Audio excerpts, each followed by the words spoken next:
right, let's talk Houston Texans, man. It's been an exciting start to this free agency window for Houston. Made a lot of big moves, of course. In fact, recently the addition of Daniel Hunter to help fill a hole on the pass rushing thing was an exciting move. But there's one under the radar signing that Houston Texans made that we don't think is getting the publicity it deserves, and we think it could have a big impact for Houston going forward. Let's get into the article, and then we'll talk about more in detail on what it means on the other side. This is according to NBC Sports. Del'Shawn Phillips, a linebacker who was one of Baltimore's top special teams players, is leaving for Houston. Phillips and the Texans have agreed to a one-year contract, according to multiple reports. The 27-year-old Phillips arrived in the NFL as an undrafted rookie out of Illinois and has carved out a niche for himself as a special teams player with the Bills, Jets, and Ravens.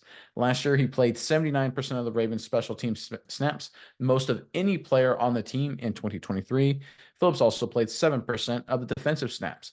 Phillips should be a significant special teams contributor on the Texans this season and may be viewed as a player who can increase his defensive playing time as well. All right, the Texans with C.J. Stroud and D'Amico Ryans, they've got offense and defense in a strong position. Everyone knows that. It's about fine-tuning it, but getting the special team squared away, I think that could give the Texans a huge advantage to take a big leap in 2024. Myles, I'm curious what your thoughts are on this move. I know you got some insights here, but first, Houston fans, like I said, it's been one heck of a start to the free agency period. How would you grade all of Houston's moves so far in aggregate? Do you think it's been an awesome start? You give it an A+. Do you think it could be a little bit better, maybe a C? Or do you feel kind of in the middle? You're kind of waiting, hoping you make some more moves. Maybe it's a B-. Whatever it is, grade the Houston Texans offseason so far in the comment section below. But Myles, what do you think of this addition of Phillips to Houston, what it could mean for the Texans going forward? Yeah, and I think it's a pretty smart move by the Texans in a couple of different ways. One, you never really know what you have in these young players who don't get the chance to get on the big stage. And as we said, he's played a ton of special teams, and I'll get to that part in the moment. But he really hasn't got to cut his teeth at the linebacker position.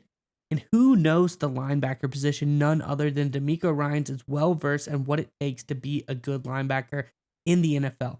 We see the last game of the season against the Pittsburgh Steelers, Week 18. Phillips was able to get in. He did a lot of great work in that game. He started that game and did a lot of good things.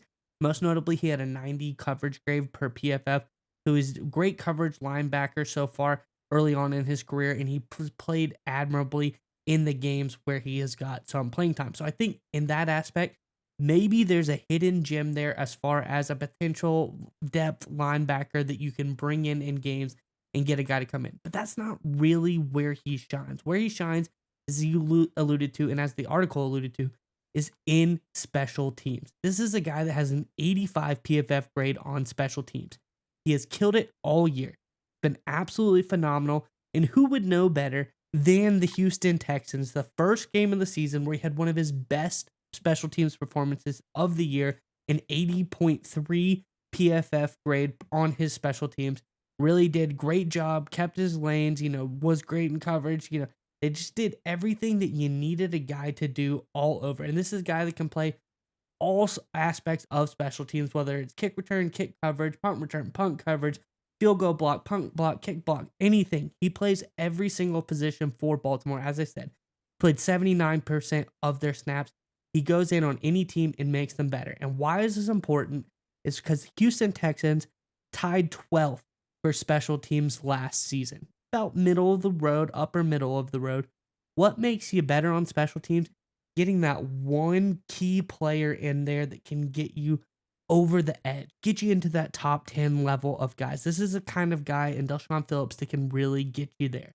Texans, pretty good on special teams. I'd say admirable at best on special teams so far. Having a guy like Del'Shawn Phillips can really up your special teams game. Bring in a ringer, of course. You think of Patriots and Slater and what he was able to bring to that team. This is a kind of guy that's under the radar and a really great special teams player. And I think he's going to help out the Texans a lot. It's one of those things where we forget about it, and it sounds so cliche, everyone forgets about the kicking game, but it is so just brutally important especially when you get in the postseason and a lot of games get really close, right? Obviously, the Texans beat the breaks off the Browns, and the Ravens pulled away from them in the second half in the divisional round. But going forward, the Houston Texans are going to be in a lot of brutally close games, and these games come down to special teams play. There's a reason why the Kansas City Chiefs have won back-to-back Super Bowl titles. According to PFF, they've got the fourth best special teams unit in the National Football League. There's a reason that works, right? There's a reason they win outside of having a great quarterback and great coach, great defensive coordinator, because Houston has a great quarterback in CJ Stroud, great offensive coordinator in Slowick, and of course, a great head coach in DeMeco Ryans. They are almost Kansas City light, and they could, I know it's a big if, but they're trending in a direction to be in that same sort of stratosphere, that same plane as the Chiefs, as the Bengals, of course, as the Baltimore Ravens atop the AFC. The one thing that could prevent them could be special teams debacles. And trust me, talk to Chargers fans from those peak Charger days with LaDainian Tomlinson and Philip Rivers, right? How many games they lost, how many playoff opportunities, championship opportunities they lost because they had a couple bad special teams games in the postseason. Look at those Green Bay Packers, Aaron Rodgers teams where they're winning 13 games every year and just dominating the NFL, but losing in the postseason because of special teams debacles that hurt them multiple times at home. Sometimes these games, they just come down to figuring out that third element of the game. And you do not want to leave it up to chance when you have everything else right. Look, the Texans have made a lot of great moves. The signing of Hunter is a great one, of course. CJ Stroud's going to be spectacular. That's undeniable. Slowick's a great OC. DeMeco Ryans, great head coach, right? Go down the list. They're in a very strong position.